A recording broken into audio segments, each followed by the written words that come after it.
Standard 7, Subject Geography. Lesson number 3, Tides, Part 3. Waves. Let us do an activity to know how the waves generate. Take a wide open large dish. Keep a dish on a table or a flat surface.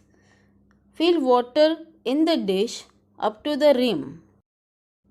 If you blow air over water in the dish, ripples are generated on it.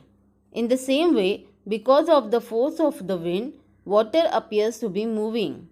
The sea water gets pushed by the wind and ripples are generated on the water surface. These are called as waves. The sea water goes up and down or slightly forward and backward due to the waves. The waves bring the energy contained in them to the coast. They break in the shallow waters near the coast. Large or small waves are formed continuously at the surface of the sea. The generation of waves is a natural and regularly occurring phenomenon too.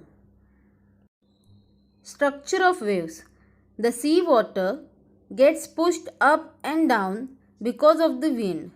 The raised up portion of a wave is called as crest and the depressed one is called as trough. If a strong wind is blowing in one direction, large waves are created. The vertical distance between a crest and the following trough is called the amplitude of the waves, whereas the distance between two successive crests or troughs is called wavelength. The wavelength, its amplitude and its velocity depends on the velocity of the wind. Velocity of waves. If we stand at the coast, we feel that the waves are coming towards the coast. If a floating object is thrown at a distance in the sea, we find the object moving up and down at the same place. It doesn't come to the coast. It means the water forming the waves also does not come to the coast. Remember that the water in the wave does not move. What moves it is the energy. The main reason of the wave generation is wind.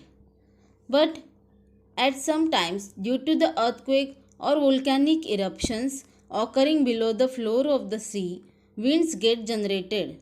Such winds assume a great height in the shallow water near the coast. Those waves are very destructive. They cause huge loss of a property and life. These waves are called as tsunami. In such a situation, it is better to go away from the coast or towards the higher altitudes. This way, the loss of life can be avoided. In 2004, tsunami waves were generated because of the earthquake that took place near Sumatra Island of Indonesia.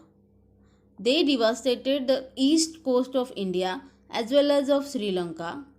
The waves cause erosion along the headlands and create beaches in the protected locations in the bays. Thank you.